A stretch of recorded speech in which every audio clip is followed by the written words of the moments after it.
ahora tenemos a dos grandes amigos de nuestra escuela, a Christopher Painter y a Belisario Contreras. Christopher Painter ha sido el primer ciberdiplomático en la época del gobierno del presidente Obama en Estados Unidos y después ha liderado muchos espacios de participación en relación a la ciberseguridad y a la ciberdelincuencia y ahora trabaja participando en foros internacionales. Y Belisario Contreras, un gran amigo también de la escuela, siempre participa con nosotros.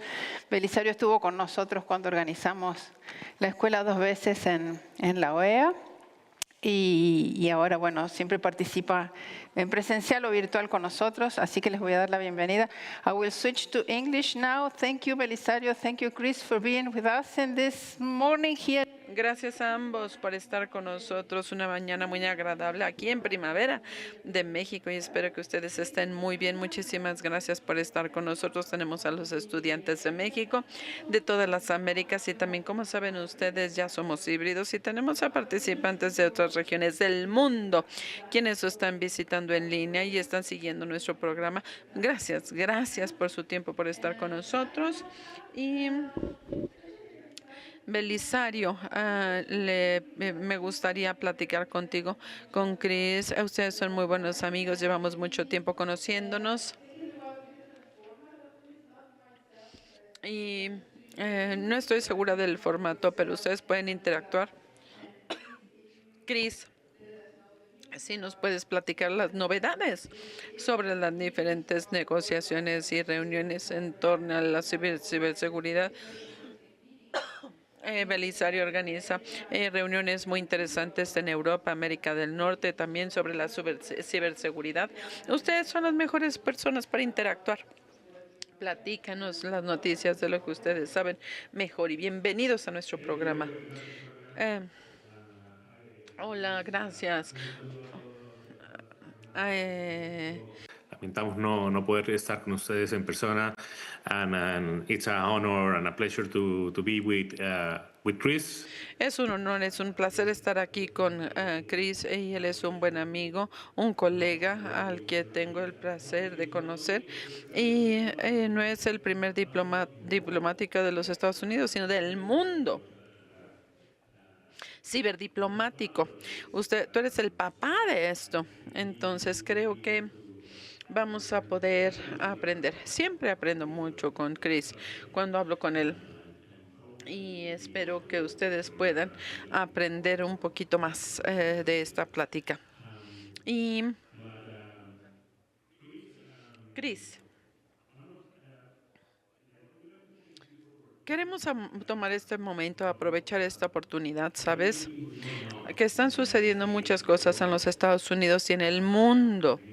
Y tú creaste el CCI. Has trabajado para el Departamento de Estado, que ahorita ya se volvió buró. ¿Y cómo ves tú en la arena internacional, sí, al Departamento de Estado que está cambiando? Sigue existiendo, sin embargo, están dividiendo a los Estados Unidos, por ejemplo, que ahorita está reorganizándose y tenemos un orden diferente con las organizaciones internacionales. Al mismo tiempo, Estados Unidos tiene un rol muy interesante en las normas internacionales, algo en lo que tú has participado mucho. ¿Cómo piensas que estas cosas van a estar evolucionando? Y me da curiosidad tu opinión. Muchas gracias. Me da mucho gusto verlos a todos. Y no sé, los he conocido desde hace por lo menos 10 años y he participado. Me disculpo porque no pude estar en México en esta ocasión, que me encantaría, siempre me gusta salir de Washington. De todas maneras, estoy aquí. Yo les tengo que decir que, miren, hay muchas cosas que están sucediendo tanto en el mundo y en los Estados Unidos. Y Como lo acabas de mencionar, nosotros creamos la primera oficina diplomática de alto nivel para ciberasuntos, no nada más ciberseguridad, pero temas de gobernabilidad, derechos humanos y otros temas. Y desde hace más de 10 años, fue en el 2011 en el Departamento de Estado y desde ese momento creo que 40 o 45 países siempre está creciendo, ya tienen oficinas parecidas y uno de los aspectos importantes de eso fue combinar todos estos temas para tener un análisis de más alto nivel. Y me imagino sucede que en muchos de los países, y hay algunos países del público que han establecido, a muchos países en América del Sur, en América Latina, en Chile, Argentina, México y otros países han creado estas oficinas y la idea ver y darles un perfil más alto a estos temas porque los ciberproblemas lo han abordado la Secretaría de Gobernación, el Ejército, el Departamento de Comunicaciones, pero hay una política muy importante diplomática y hablando de los conflictos entre países y transfronterizos. Hay mucha actividad en el mundo, mucha atención en el sistema. Lo bueno es que la ciberdiplomacia es una industria que está creciendo. Ya en muchos países se están hablando a nivel bilateral y pláticas. Son pláticas multilaterales con muchos países, mucha actividad en la OEA, también bastante interés en la OEA, pero también en la Organización para la Seguridad y Cooperación de Europa y en muchos otros países es muy importante. También en las Naciones Unidas se habla mucho sobre los aspectos diplomáticos. Ya tuvimos el primer comité donde se hizo el grupo de trabajo de la ciberseguridad. Se tuvo un segundo. Ya estamos en el 5.º año. Las reuniones iban a ser en julio. No sabemos si vaya a suceder porque puede ser bueno o malo, pero es difícil decidir, saber. Pero, ¿qué es lo que percibes? Por ejemplo, el mundo está cambiando. Los Estados Unidos, por supuesto, está teniendo una agenda primero en los Estados Unidos, primero América. Y tenemos a los europeos también que están reconformando la posición o su posición y por otro lado tenemos a Rusia y a China, por supuesto, con sus propios temas. Entonces, ¿cómo es que todo esto, cuál es el impacto en la región? América Latina, ¿cómo debe estar preocupada, inquieta? ¿Cuál es su rol? Tenemos a muchas personas que están aquí en Internet también. Estamos interesados. ¿Cuál es el rol? ¿Qué deberíamos estar pensando? Estamos en una etapa crítica en este momento. No podemos pensar en la ciberseguridad ni en el aspecto diplomático en el vacío en silos, sino que es parte de un tema mucho más grande geopolítico y es parte de la seguridad nacional y de seguridad económica. Y cuando tenemos esta división internacional que va empeorando por la geopolítica y lo que sucede entre Rusia, China, Estados Unidos y otros en peores condiciones. Y honestamente, cuando tenemos un sistema más estrasado por las políticas de los Estados Unidos en torno a los aranceles, y todo esto va dificultando el avance a nivel políticas. Y los cibertemas, Rusia, China, Irán, se incluyen muchos países en América Latina y también en Europa, Japón. Y otra cosa es cómo pensamos en Internet. No nada más la ciberseguridad. Queremos un sistema interoperativo y que puedan participar muchos interesados. Un sistema más cerrado, donde se vea la promoción de los estados, promover a China.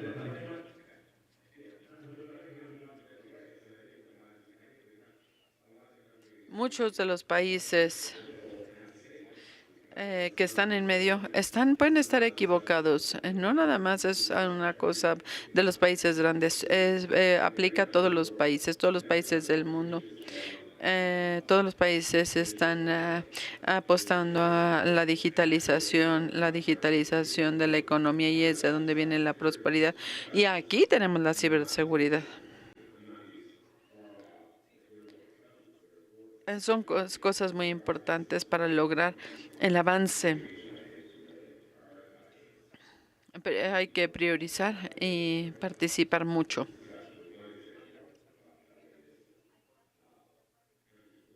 Los países pudieron acordar el tratado de los ciberdelitos. Y Rusia quería ir más allá, y tuvieron un tratado que está muy cercano a lo que hubiera querido la Convención de los Estados de la Unión de las Naciones Unidas.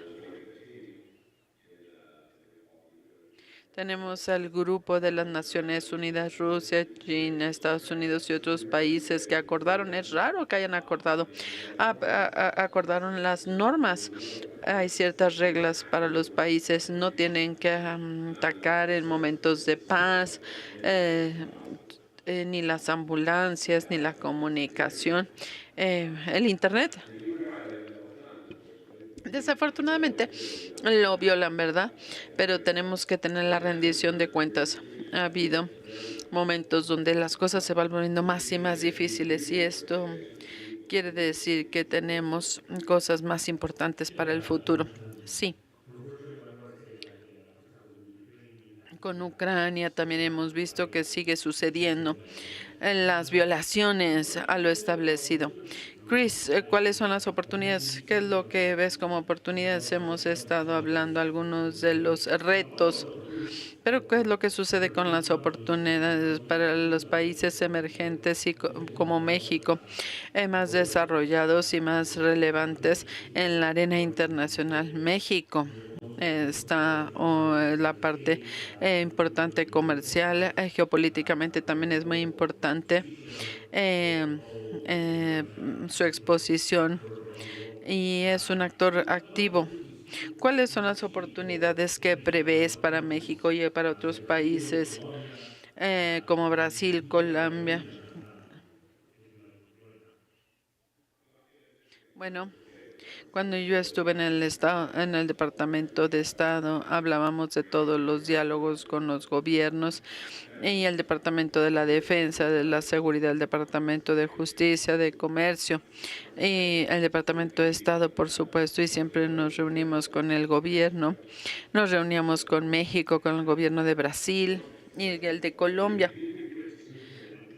Son tres importantes, y también con otros, pero sí pienso que hay oportunidades. Y en México pienso yo que todavía no se avanza tanto.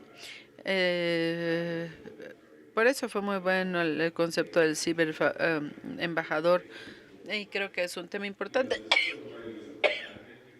Hemos visto cosas malas también, como el ransomware, que no es bueno, ¿verdad? Es malo, es disruptivo y causa millones, cientos de millones de dólares en pérdidas, y causa la interrupción de los negocios. Y lo bueno es que siempre hemos hablado de por qué debe ser una prioridad la ciberseguridad. Los que viven de la ciberseguridad, claro que lo ven como una prioridad, pero si lo vemos a nivel político, ellos con frecuencia dicen, sí es una prioridad, pero tenemos otras 12 prioridades. Pero lo que sucede con las amenazas Ucrania y lo que ha sucedido con la tecnología, en mucho lo que he visto en los países, incluyendo los Estados Unidos, esto se está volviendo una gran prioridad. No una de muchas, sino que es una verdadera prioridad.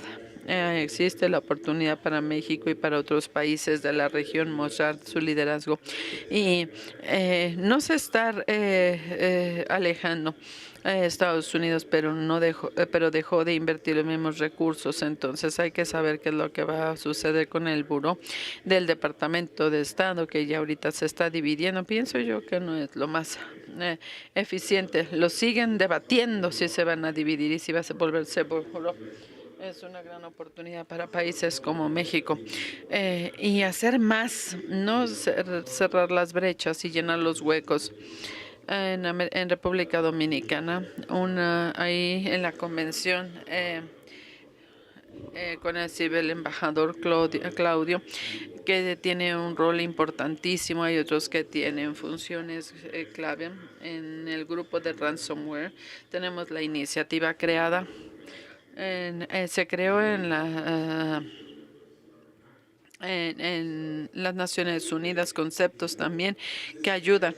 Y como ya les dije, este no es un tema únicamente para los grandes países, aunque México es un país grande, pero no es el P5, ¿verdad? Tenemos a China, Estados Unidos. Esto es importante y todos los países se tienen que involucrar, México y otros se tienen que involucrar porque no lo hacen tanto para también ayudar a otros países a hacer construcción de capacidad, trabajar con otros países. Brasil, tenemos otro buen ejemplo. Y estos países pueden y deben ser los líderes regionales y tener un gran liderazgo. Todo está terrible de alguna o de otra manera, pero sí hay oportunidades. Hay cosas que se tienen que definir. A mí me gustaría decir, siempre soy optimista. Se los tengo que decir. Estamos en un periodo de transición y yo quiero ser optimista. También tenemos que ver muchas transiciones en muchas partes.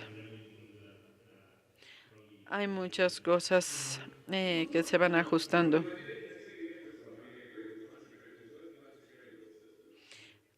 Algo interesante que siempre sigue estando ahí. Estuve en una conferencia global en Viena, en Ginebra. Y los países de todo el mundo estuvieron ahí, el sector privado, la sociedad civil, y estaban enfatizando la importancia para todas las economías y en particular para las que están en desarrollo. Y el gran gigante, 44,000 personas, más de 60,000. Yo leí por alguna parte. Y fue uno de los grandes eventos en los que hemos estado. Y el primer día tenemos una reunión únicamente con gobiernos y también había muchos gobiernos de América Latina ahí. Y hay interés para platicar y colaborar. Yo fui fiscal, entonces también tengo esta perspectiva distinta, esta lupa distinta. La gente tiene que entender porque esto es algo más tan importante y algo de lo interesante. Esta es una de las cosas interesantes que se han dicho, fue que cómo cooperar en este nuevo ambiente geopolítico donde Estados Unidos está, donde todos están cambiando. Rusia más agresivo, China, ¿qué es lo que significa? Pero tenemos esta idea de que la ciberseguridad sigue sin ser política, pero sí es importante para todas las economías y hay formas para que las personas cooperen. Y eso es importante. Me sigue preocupando la rendición de cuentas y pienso que hay esperanza.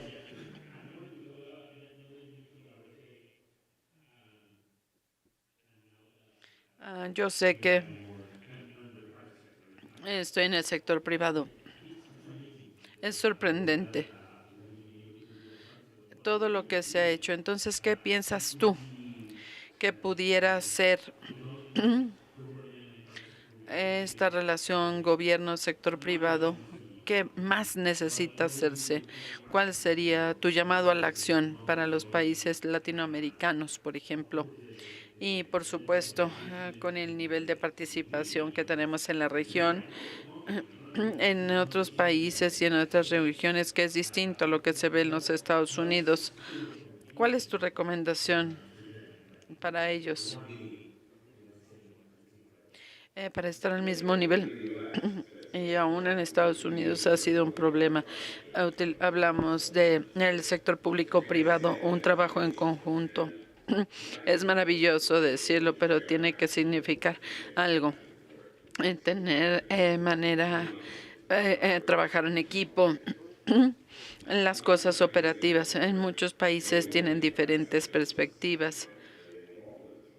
No todos están involucrados en las políticas, pero eso también está cambiando. Muchos países de la región han hecho estrategias nacionales y siempre lo veo como los bloques de construcción. Sí se necesita una estrategia y tenemos a muchos países cómo lo hacen con diferentes iniciativas. Todo esto es una maravilla. Sin embargo, tenemos que ver las diferentes estrategias que son del gobierno y también con la sociedad civil y el sector privado. Esa es la manera en la que se tienen que trabajar. Nunca nadie va a estar completamente feliz. Nunca va a haber una solución para todos.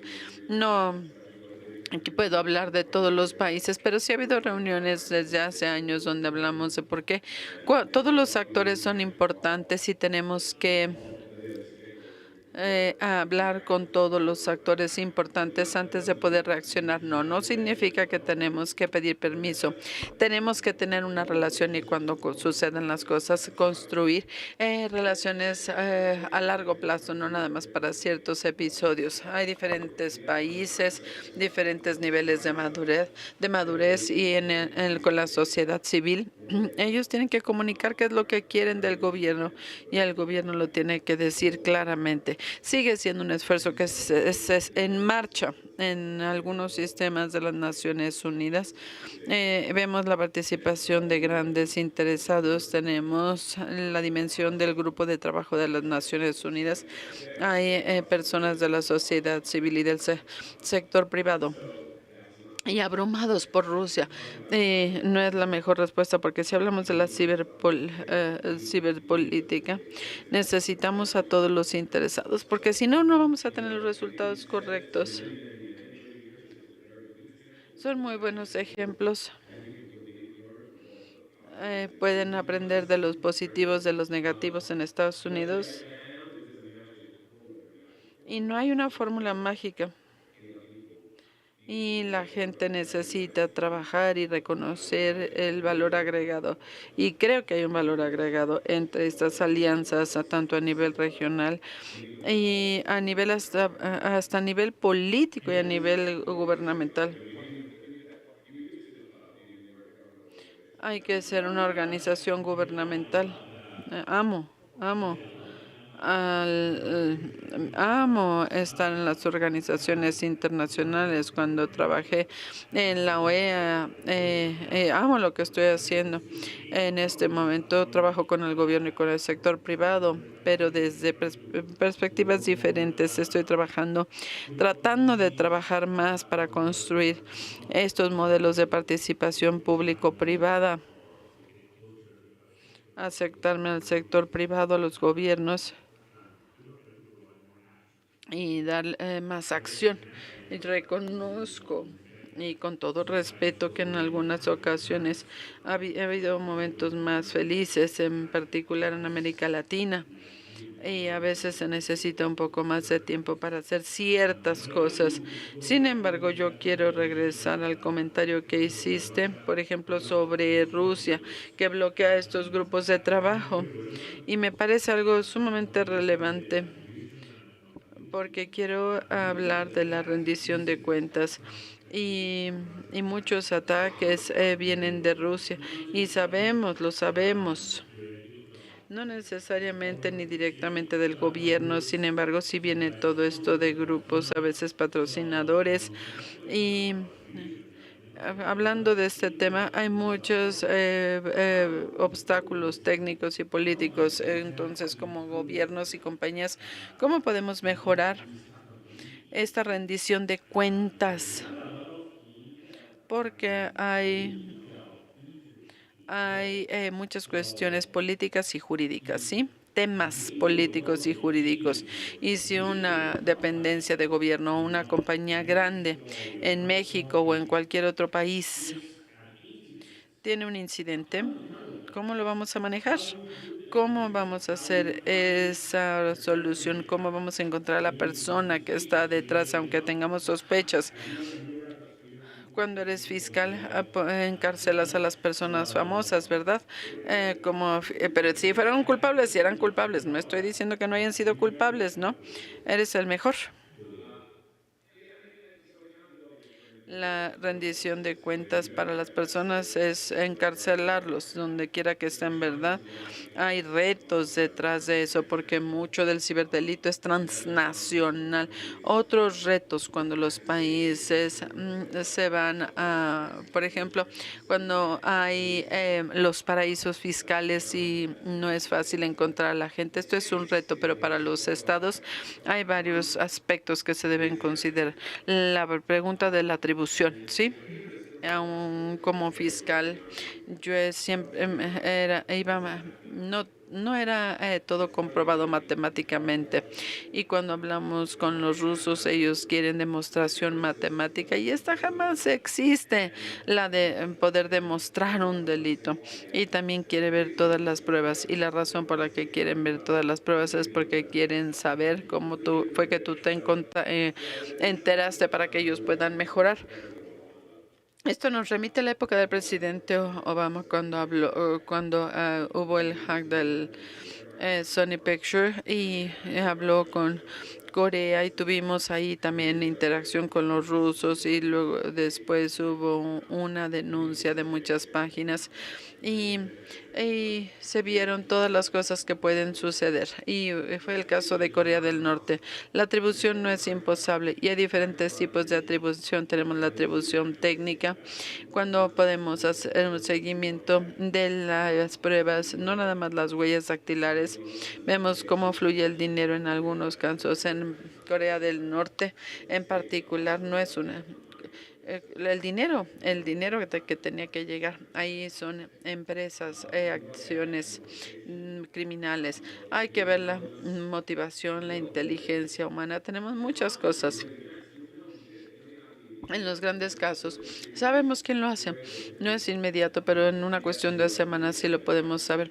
Estados Unidos tiene mejor capacidades de atribución, tiene más inteligencia, etcétera. Pero esto que hemos compartido con otros países, en particular cuando lo hacen también ellos, cuando se reúnen varios países y dicen, este país hizo eso. Ahí la cuestión es política. Y hay diferentes países que pueden decir, ese otro país lo hizo. Esa es una decisión política. Podemos estar incorrectos. Queremos tener la confianza porque no queremos equivocarnos. Tenemos que tener pruebas, pero al final del día es una cuestión política. Y todo esto requiere de tiempo. Hemos ido mejorando y tenemos las reglas y normas. Y tenemos a países que les llaman violaciones, pero no lo tenemos como no tenemos las consecuencias.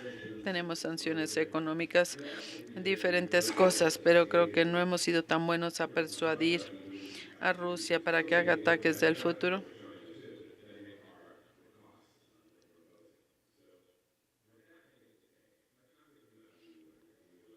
Las Naciones Unidas también ahí tenemos un sistema de consenso. Queremos trabajar en diferentes grupos. Tenemos que saber qué es lo que va a hacer que mueva la bola. Pudiera ser una respuesta cibereconómica, diplomática o algo completamente distinto. Tenemos que mejorar y tomar las cosas muy en serio. Es maravilloso decir no atacar la infraestructura política, pero si no hay consecuencias lo van a volver a hacer y todo se vuelve letra muerta sobre las normas.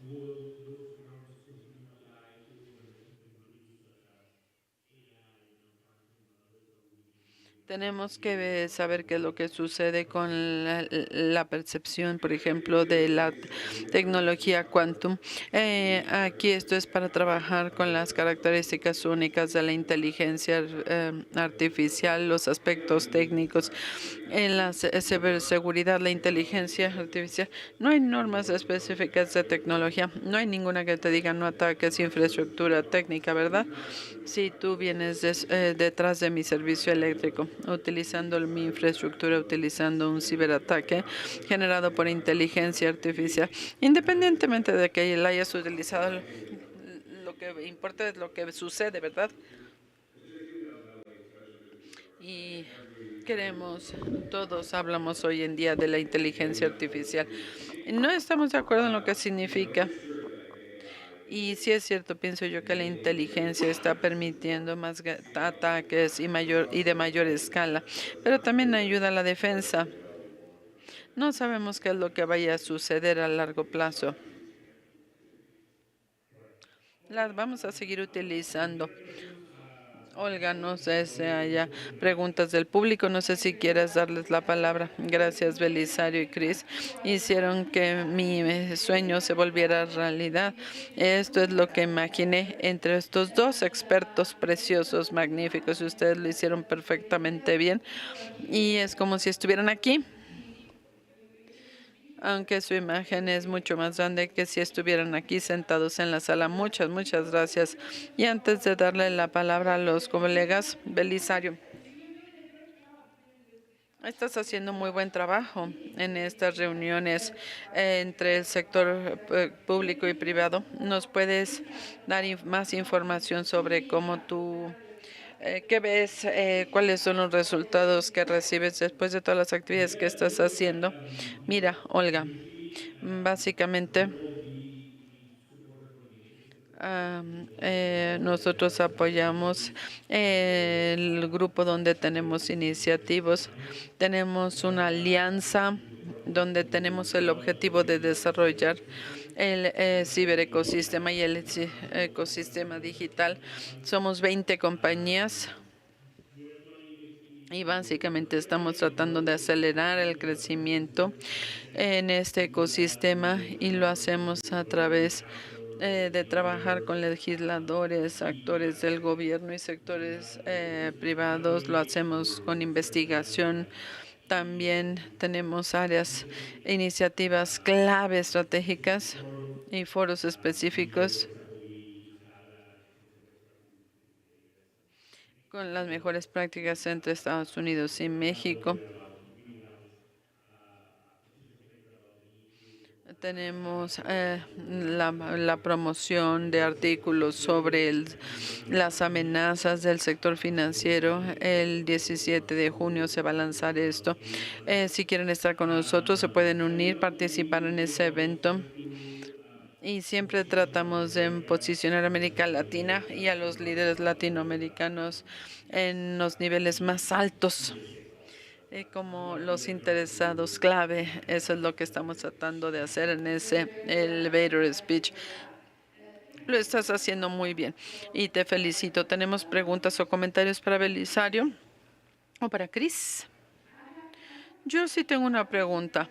Me quedé impresionada por la visita del presidente Trump a los Emiratos Árabes Unidos y creo que instalaron o van a instalar una infraestructura muy importante. ¿Qué significa para el Medio Oriente? ¿Cuál es tu opinión?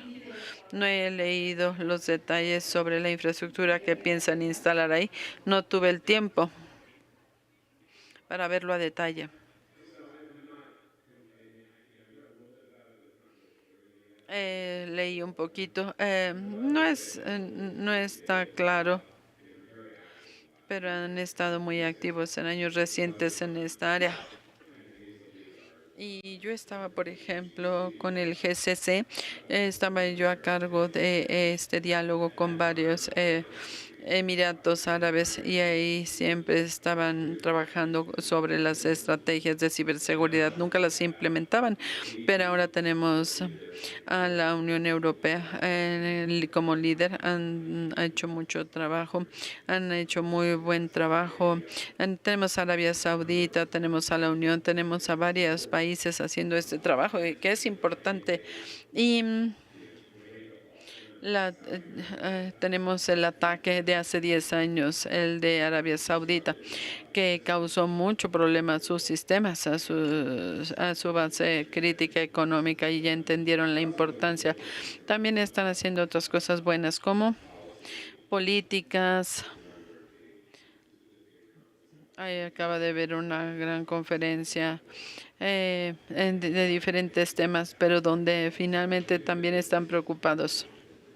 Esta es una parte importantísima, aunque con toda esta infraestructura nueva, tengo que ver cómo se va desarrollando, ¿sí? Y todas estas son aliados clave. No es una sorpresa. Me sorprendió la infraestructura de la que hablaron. Y decinos nombre y de dónde sos y eso. Buenos días, mi nombre es Katiuska Hall de Panamá. Belisario y Christopher, gracias por este panel muy interesante. Yo quisiera saber de parte de ustedes qué lectura le dan a los hechos que se están suscitando más repetidamente en Europa con el tema de las situaciones en los temas de energía eléctrica, que llevan falta de conectividad. Vi hace 2 días una noticia que también hubo una situación con las telefonías y se escucha o se habla de que estarían siendo nuevamente vectores de ataque en infraestructuras críticas del Estado y cómo estamos nosotros en los países latinoamericanos para enfrentar situaciones como esta. Por lo menos yo vengo de un país en donde tenemos infraestructura crítica muy importante, el Canal de Panamá, donde conocemos que tienen estructuras de ciberseguridad alineada con países de la región de sistemas de ciberseguridad, pero ¿cómo está Latinoamérica en un enfoque como este hacia ataques de grandes escalas en nuestras infraestructuras críticas?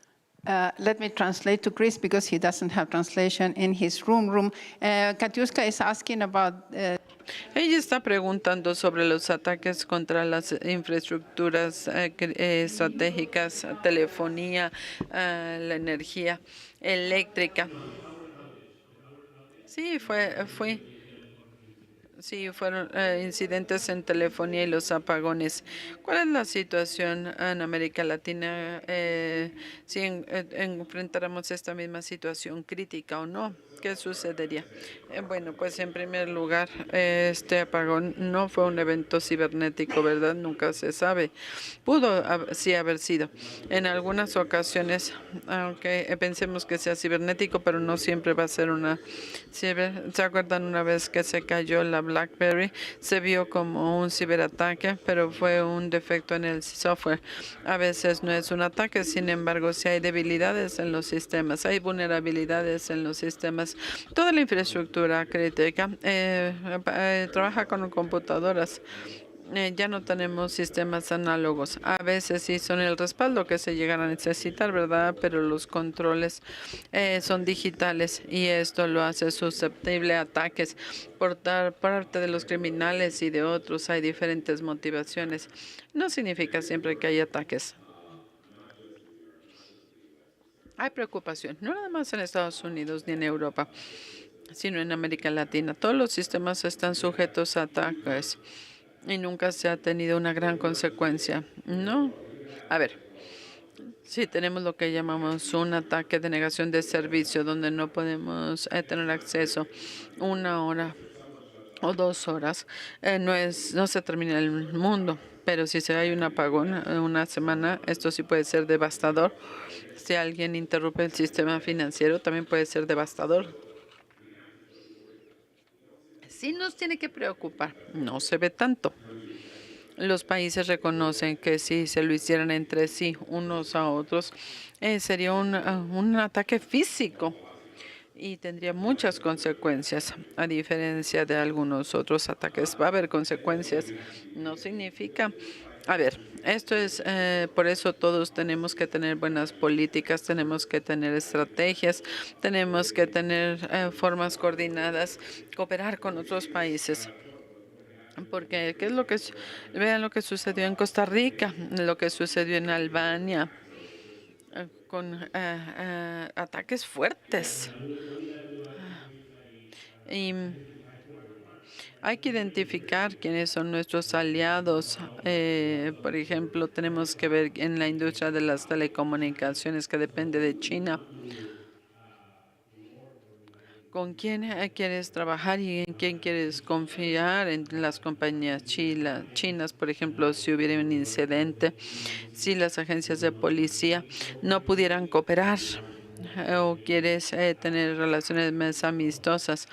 Entonces, de la misma manera,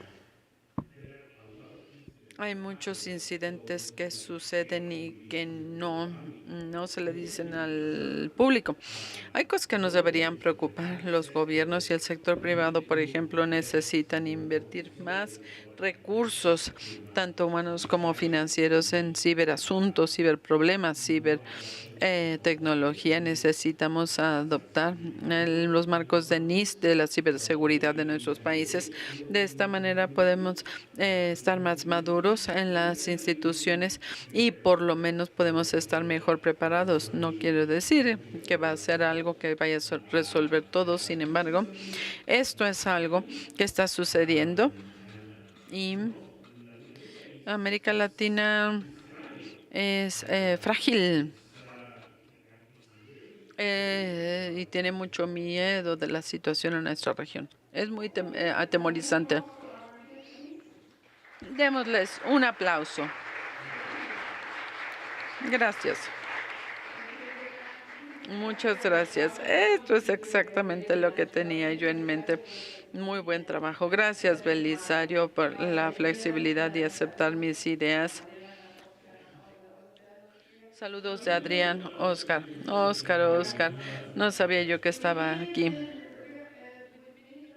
Estamos con la Secretaría de Defensa. Estamos organizando un foro abierto. Podrías estar ahí, presencial o en línea. Te puedo invitar en Oslo, en HIF. Yo te voy a invitar y también puedes participar virtualmente. Chris ya lo sabe.